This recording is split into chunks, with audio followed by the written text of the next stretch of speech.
This episode of Dirty Linen is proudly supported by Square, built for every business. For more information, go to squareup.com. It is a Friday, and I haven't done one of these for a while, but I'm going to let you know what is on my mind this Friday. Not at all unusually, there is a lot of food and eating experiences on my mind. So I'm going to just talk about some of the places I've eaten recently and written about. And as often with these things, you do start to see themes emerging. And I noticed as I was getting my notes organised that these are the three restaurants I'm going to talk about first are all owned by women.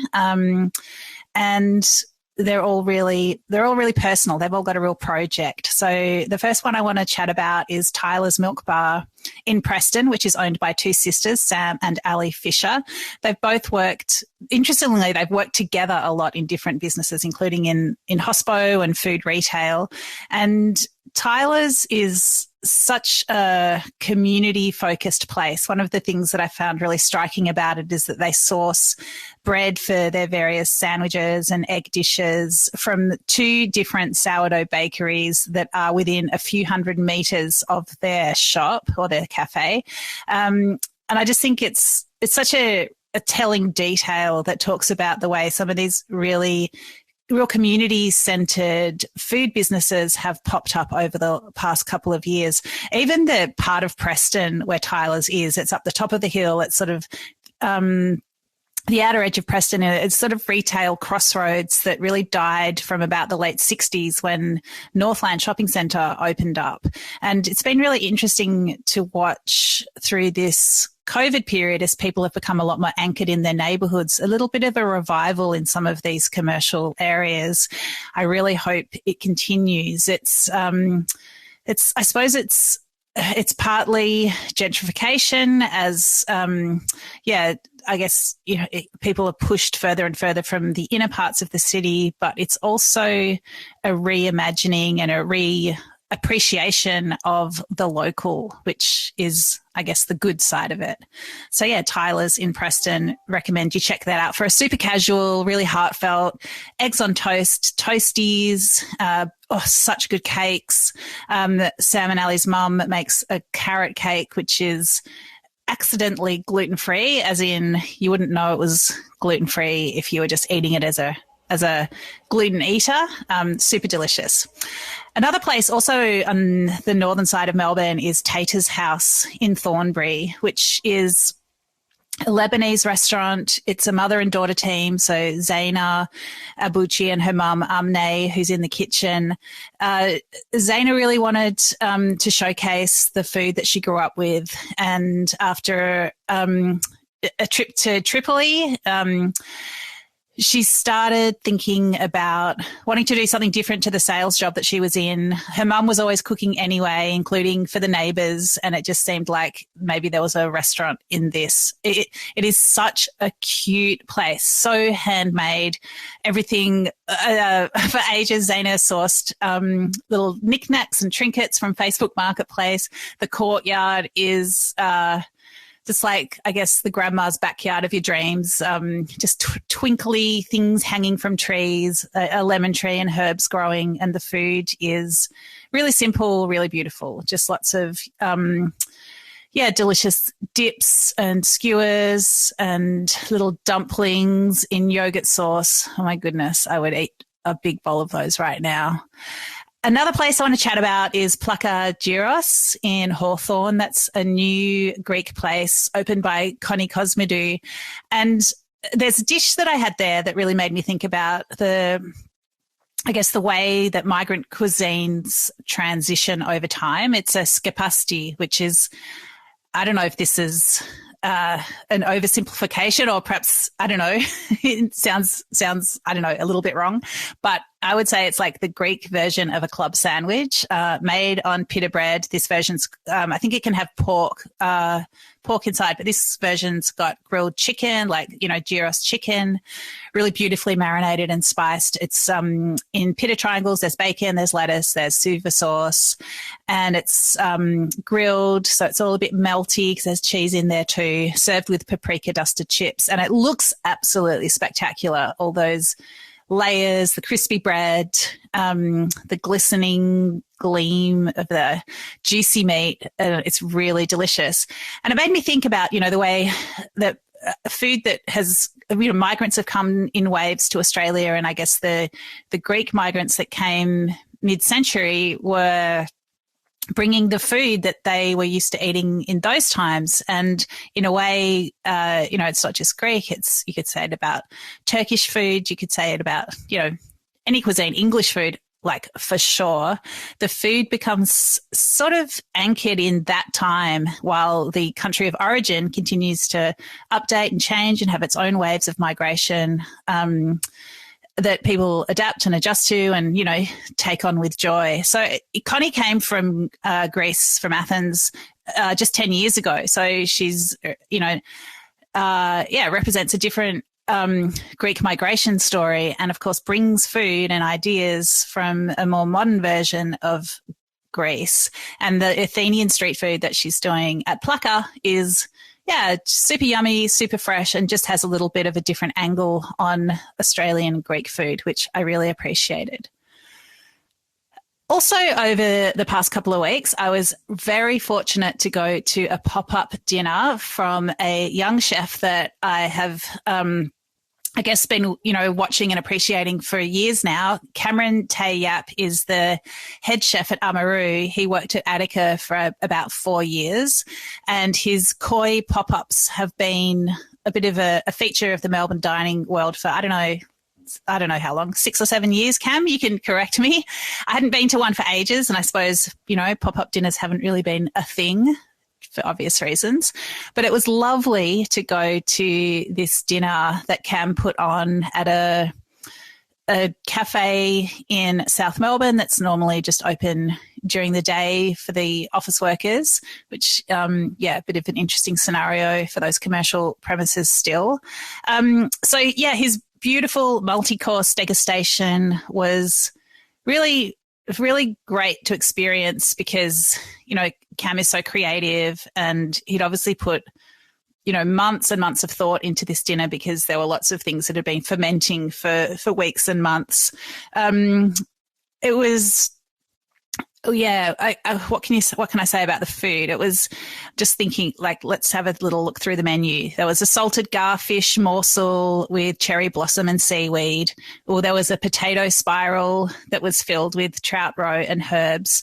There was a beautiful broth of, I guess, a consomme of coconut and squid, and then squid was turned into little flat noodles that sat in this beautiful broth. There was, really gentle coconut flavors and wafting scents that went through that, but everything was beautifully balanced. And, so it went on. It was really great food, but what I loved perhaps even more than the food was the fact that Cam was surrounded by this flotilla of enthusiastic young hospo professionals, front of house and back of house, including, I think, it's a few teenagers in the kitchen that were just there because they wanted to experience it, they wanted to be part of it, and they wanted to support Cam as he, makes a name for himself and expresses and explores his own creativity. It was just a very hopeful, energetic feeling. And I loved it. So congrats, Cam. The pop-up is called Koi, and really encourage everybody to check it out and also eat at Amaru, where Cam has recently taken on the head chef role with Clinton McIver at that lovely fine dining restaurant. It's exciting to see these different ways of gathering returning to our world. Goodness me. Speaking of gathering and getting out and about, I was out in the city last night, went and saw a comedy show at the Comedy Festival, which I guess along with the food festival was one of those real markers of the beginning of the pandemic when it was cancelled back in 2020. So awesome that it's back on, even though still very COVID affected, lots of cancellations, lots of people who are selling out shows and then having to refund tickets because people are, getting sick or having to isolate. And so still really tricky conditions, but nevertheless, just like hospo, I guess the arts world and performers, they just have to do what they do. And it's, it's great to be able to support them by buying a ticket. Speaking of ISO and all that stuff that we're so familiar with, the rules are changing. So tonight, a lot of the remaining restrictions for hospitality and retail and broader society are relaxing. So no more masks for front of house in hospitality, no more checking in or checking of vaccination certificates, although workers must still be vaccinated in restaurants. And the changes to the household contact rules for isolation are going to make a big difference. So I know that most hospitality workers and businesses are thrilled about these changes. It is going to make things smoother and easier in lots of ways, and people do not love wearing masks for the most part, which I totally get.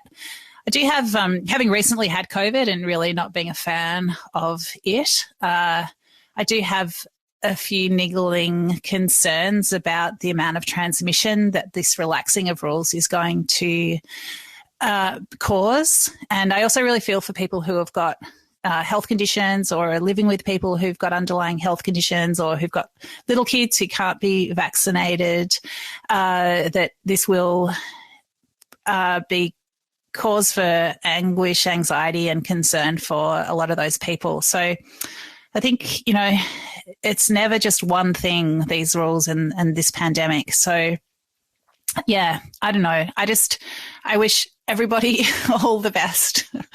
Well, one thing that I would love to see, and I do hammer on about this a little bit, is better ventilation for indoor dining spaces, especially as we come into winter. It is going to be a real concern. I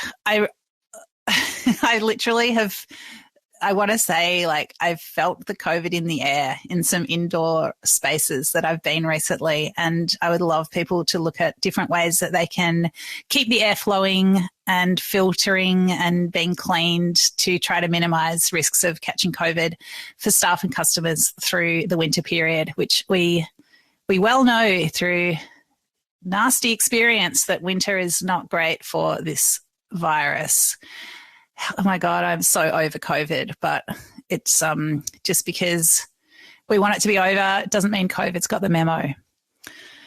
Also this week, my social media memes informed me that it was 2 years since Ben Shuri and I first gave out soup at Attica, supporting temporary visa holders in the hospitality industry who were not able to access JobKeeper or JobSeeker.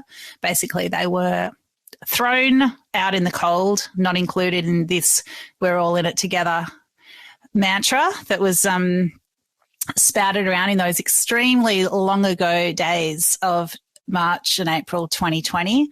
It's, I guess 2 years ago, plus a couple of weeks, that the Prime Minister told people who couldn't fend for themselves to get on a plane and go home.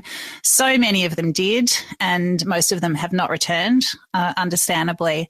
I think even though the borders are open, we haven't seen the a rush to re-enter Australia. It's not that surprising, really, but I have been heartened to see a few backpackers around the place. I've never been so excited to be bumped by a backpack on the tram. Let's hope that, more people come and that the continuing workforce shortages ease a little bit and make it, a less stressful and more fun place for everybody who's working in hospitality and indeed dining out.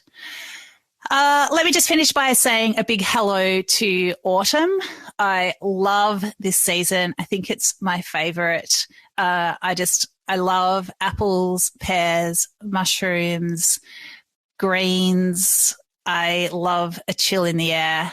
And yeah, it's just really nice to see the season turn and to enjoy the difference, the changes, the flux and the flow. So that's what is on my mind this Friday. I wish all of you a brilliant weekend. Hope you eat lots of yummy things. Maybe have a cocktail. I think I might have one. I might start my weekend with a cocktail. But enjoy. It's great to chat to you, and I will catch you next week. This is Dirty Linen, and I'm Dani Valent. We air the issues that the hospitality industry finds hard to talk about, hearing from different people with unique perspectives. We want to hear from you as well.